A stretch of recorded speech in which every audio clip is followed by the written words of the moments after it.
राहुल गांधी ने 12 गद्दारों को एक झटके में पार्टी से बाहर का रास्ता दिखा दिया है।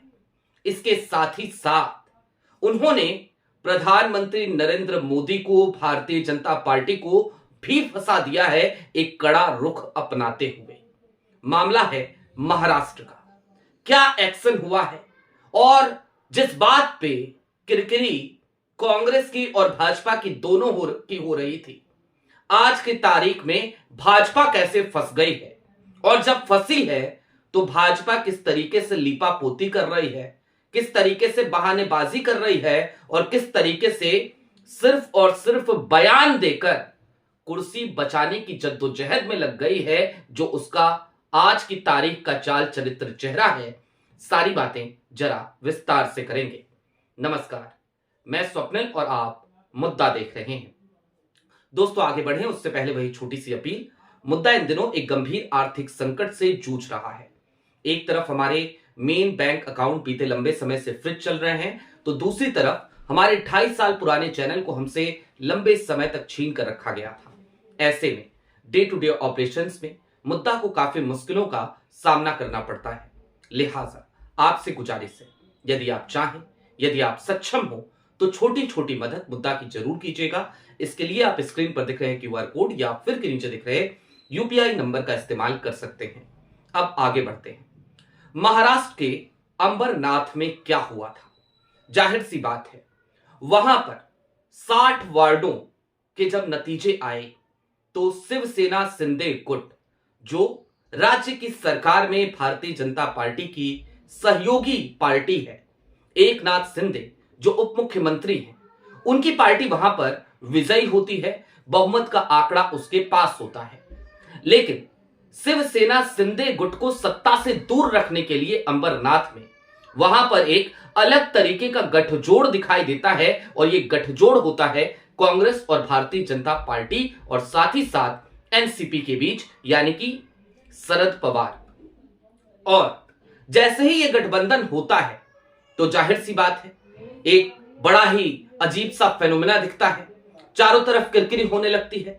लोग कहने लगते हैं कि कांग्रेस और भाजपा देखिए कैसे सत्ता के लिए डील कर रहे हैं। इस छोटे से चुनाव को लेकर अरविंद केजरीवाल, अभी थोड़ी देर पहले मैंने आपको बताया था कि अरविंद केजरीवाल ने इस पे कटाक्ष किया है। अरविंद केजरीवाल भी सामने आते हैं, वो भी कहते हैं कि देखिए कांग्रेस और भारतीय जनता पार्टी सत्ता के लिए कैसे हाथ मिला रहे हैं। लेकिन मामला कहां का था? महाराष्ट्र के अंबरनाथ का। वहां पर कांग्रेस के 12 पार्षद थे। उन 12 पार्षदों ने शिवसेना शिंदे गुट को सत्ता से दूर रखने के लिए भारतीय जनता पार्टी से हाथ मिलाया था। और आनन फानन में जैसे ही ये खबर कांग्रेस के आला कमान तक पहुंचती है, तुरंत ही एक एक्शन होता है। हर्षवर्धन सकपाल वो एक आदेश जारी करते हैं। उसके बाद एडवोकेट गणेश पाटिल, वो प्रदीप पाटिल को, जो ब्लॉक कांग्रेस कमेटी के वहां के अध्यक्ष है, उनको एक चिट्ठी लिखते हैं। और इस चिट्ठी में सीधा फरमान होता है कि ये 12 के 12 लोग, जिन्होंने कांग्रेस की विचारधारा के साथ, आइडिया ऑफ इंडिया के साथ गद्दारी करते हुए भारतीय जनता पार्टी का साथ दिया है, दरअसल इन सभी को पार्टी से बाहर निकाल दिया जाए। और सिर्फ 12 पार्षदों को कांग्रेस कुर्बान नहीं करती, राहुल कुर्बान नहीं करते, बल्कि इन 12 पार्षदों के साथ साथ एक सीधा आदेश यह भी होता है कि ब्लॉक कांग्रेस कमेटी को तत्काल प्रभाव से भंग किया जाता है, कमेटी को भी बर्खास्त किया जाता है। सोचिए, राहुल गांधी ने, कांग्रेस ने, हर्षवर्धन सकपाल ने अपनी जिम्मेदारी निभा दी। उन्होंने 1 मिनट नहीं सोचा कि चलो सत्ता में है पार्षद, हमारी सत्ता है वहां पर अंबरनाथ में, सत्ता बचाते हैं। नहीं, बिल्कुल नहीं। उन्होंने आनन फानन में एक्शन लिया, 12 पार्षदों को पार्टी से बाहर निकाल दिया। अब भारतीय जनता पार्टी क्या कर रही है? भारतीय जनता पार्टी क्या कर रही है, यह समझना हो तो इसको इस तरीके से समझिए। एक इंटरव्यू लिया अभी अर्नब गोस्वामी, वही अर्नब गोस्वामी जो आज की तारीख में पत्रकारिता फिर से करने लगे हैं। तो उन्होंने देवेंद्र फडणवीस से लगातार यह सवाल किया, काउंटर क्वेश्चंस भी किए, और लगातार अर्नब ने यह पूछा कि भाई आपने अंबरनाथ में जाकर के आज की तारीख में कांग्रेस और राष्ट्रवादी शरद पवार के साथ गठबंधन कर लिया है, इसे किस तरीके से देखते हैं आप? जाहिर सी बात है उस समय तक कांग्रेस की चिट्ठी भी आ चुकी थी, तो फिर क्या कहते देवेंद्र फडणवीस? उन्होंने एक सीधी सी बात कही। बात महज इतनी थी कि हम इस पर एक्शन लेंगे। हमें जानकारी नहीं थी, मैं उनसे सवाल पूछूंगा। और उसके बाद मीडिया के गलियारे में गोदी मीडिया लगातार ये खबर चलाने लगी कि भारतीय जनता पार्टी की तरफ से देवेंद्र फडणवीस ने कहा है कि हम एक्शन लेंगे। एक्शन लेंगे अभी लिया नहीं है, और यह भी तय मानिए चूंकि वहां पर भारतीय जनता पार्टी की अंबरनाथ में अब सत्ता है, तो फिर एक्शन होने की कोई गुंजाइश हमें नजर नहीं आती और एक्शन होगा भी नहीं। लेकिन फिर भी कह तो रहे हैं एक्शन लेंगे, तो उसी पे खबरें छप गई। दूसरी तरफ कांग्रेस ने एक्शन लिया।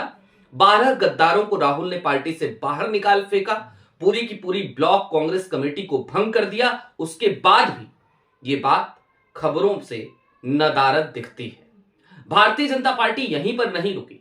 महाराष्ट्र के ही अकोला में जिस असदुद्दीन ओवैसी पर लगातार कड़े प्रहार करती है भारतीय जनता पार्टी, उसी असदुद्दीन ओवैसी के साथ गठबंधन करते हुए वो सत्ता में आना चाहती है, सत्ता में आ रही है।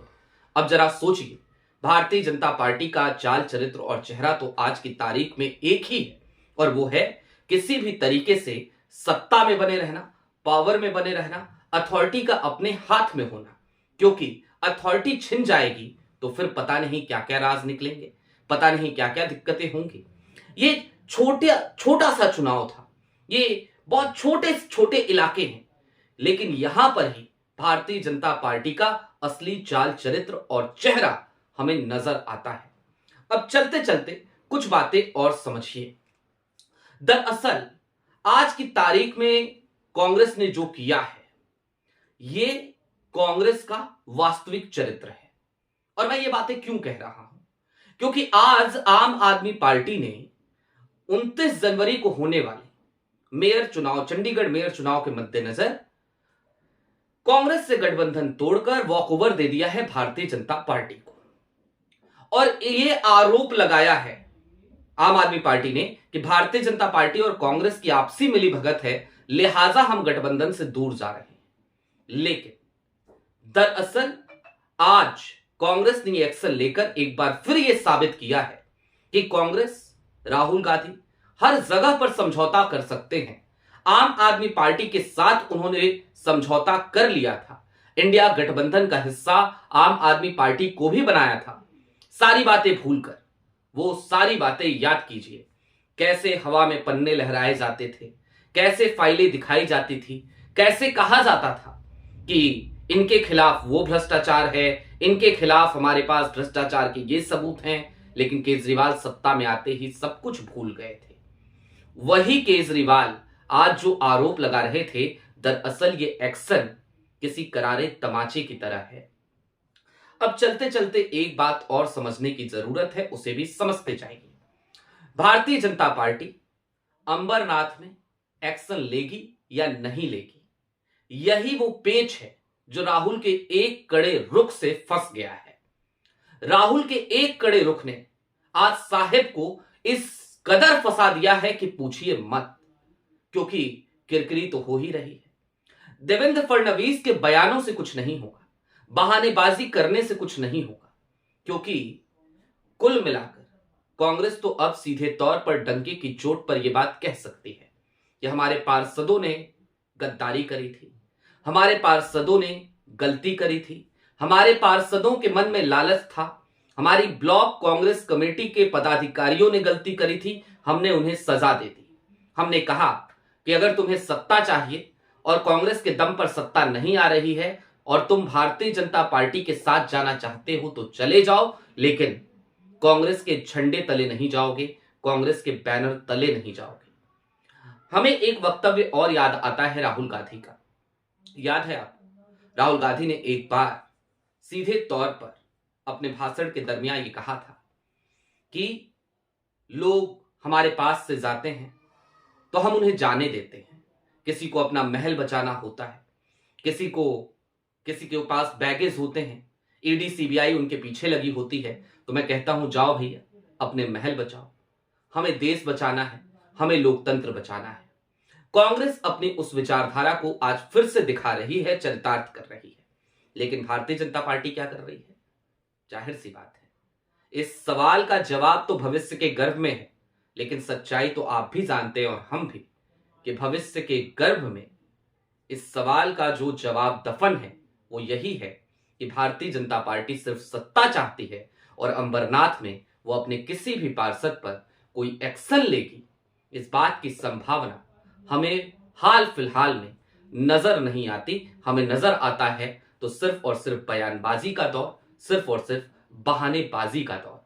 और इसके साथ ही साथ हमें नजर वो चरित्र भी आता है कि एक तरफ एक व्यक्ति है जो आप ही की राज्य सरकार में उप मुख्यमंत्री है, वो व्यक्ति है जिसने अपनी ही पार्टी को तोड़कर आपको सत्ता में वापसी कराई थी बीते चुनाव में। याद कीजिए, बीते चुनाव के से पहले, यानी कि एकनाथ शिंदे।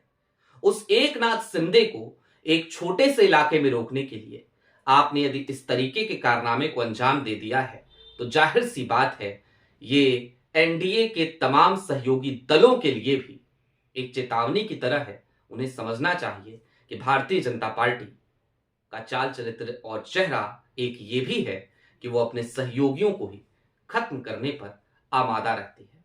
आपकी क्या राय है, हमें कमेंट बॉक्स में जरूर बताइएगा। अभी के लिए दीजिए इजाजत। चलते चलते फिर वही अपील, चैनल पे नए हो तो सब्सक्राइब करते हुए जाइएगा, सक्षम हो तो छोटी छोटी मदद मुद्दा की जरूर कीजिएगा। बहुत शुक्रिया।